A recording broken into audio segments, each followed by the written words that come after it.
Welcome to Cinderella Running. Today we'll find out if the Cloudboom Max is the supposed lost glass slipper or just a foam pumpkin.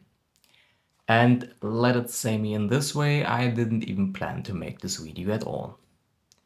Then I thought just get something meaningful out of this, and so here we go. Let's move to the specs directly. This shoe comes with 40mm in the heel, 32mm in the forefoot, leading to an 8mm drop. It also comes with a 286 grams in a US size 9. So yes, this is a very big boy, or girl, or whatever. The thing with this shoe is the concept behind has been proven to work very well and it's a good concept. You have a firmer base, carrier foam, a plate in between and a super foam on top of it. We have seen that it works. But in this shoe particularly, you have an extremely firm TPEE foam. Maybe you can see this a little bit. This is an absurdly firm foam. I have seen similar firmness in 3D printing, that kind of firmness I'm talking about.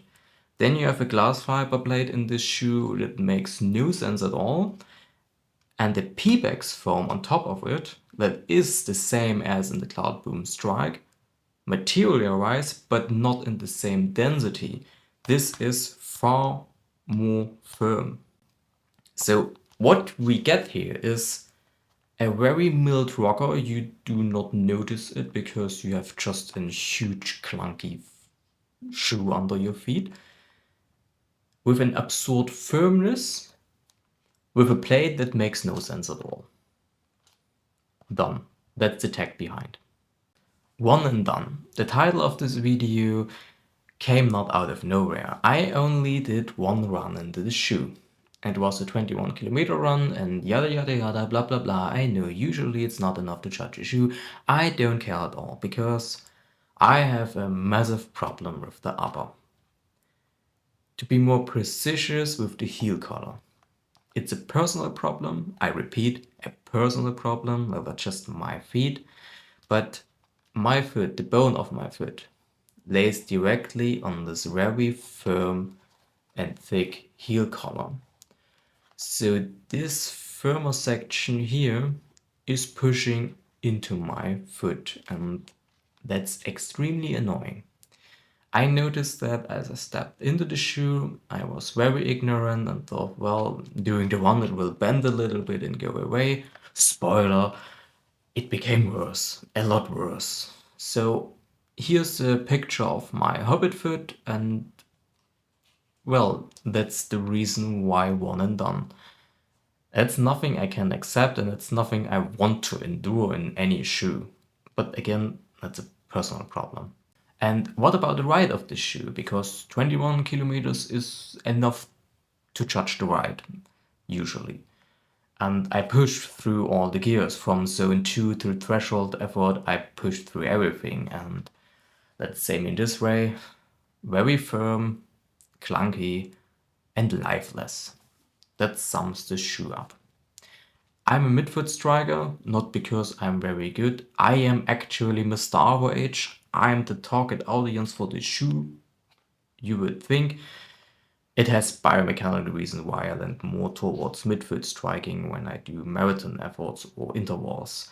In very slow zone 2, zone 1 runs, I land also more towards the heel, but nonetheless, it doesn't matter where I hit the shoe, I just got nothing out of it. A complete lifeless brick.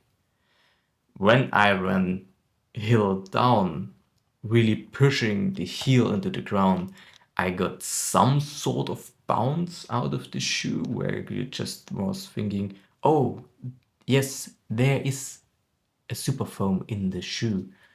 But then it just turned into a lifeless brick again. Actually, I wanted to finish the video right here. The looks deceived me because it's a very good looking shoe. I knew it was not reviewed very well and I still fell for it. One and done. But that's not what I want from this channel.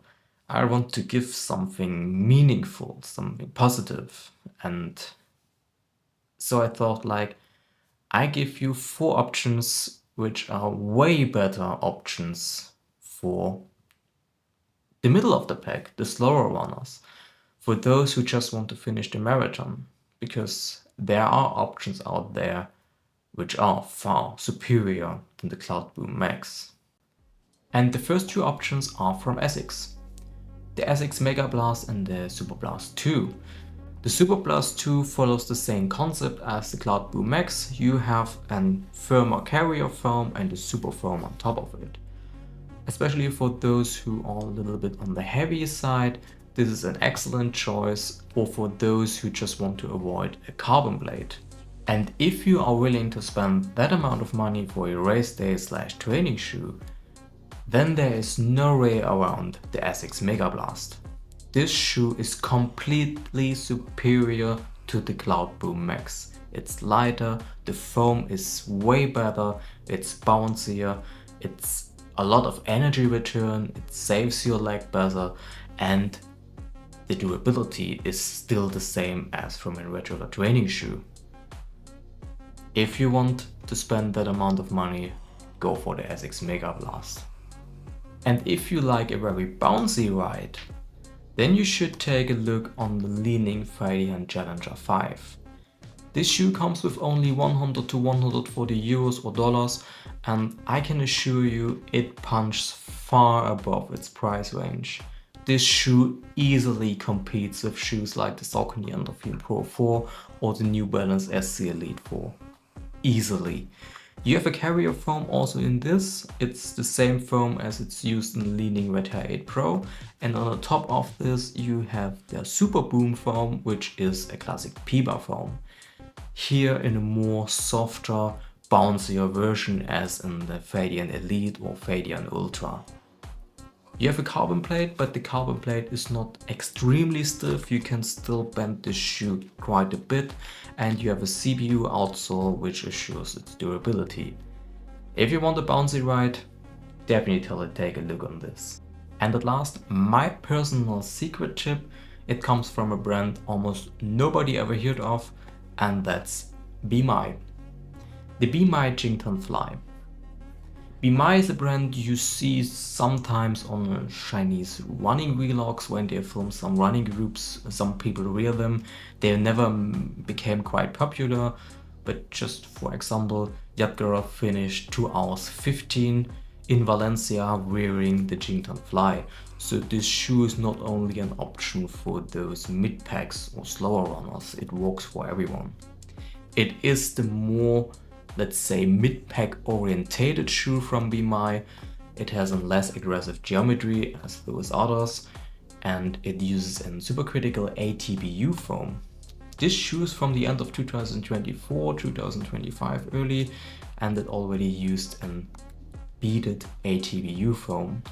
The carbon plate in the shoe is not overly stiff, so you have some flex in it, and the forefoot rocker is noticeable but not overly aggressive. It's very stable, it's a very comfy upper.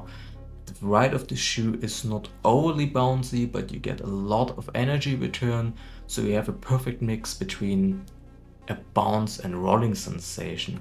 If I would have wanted one shoe passed back then in my very first marathon, this is the shoe I would have wanted there. That's it. Cloudboom Max, one and done. Please do yourself a favor, do not get this shoe for full retail price. If you want a very fancy looking casual rear shoe, get it in a super sale, whatever, but 240 bucks, that's evil, that's really evil. I still hope you got something out of value from this video. Leave a like, leave a comment, and see you in the next one.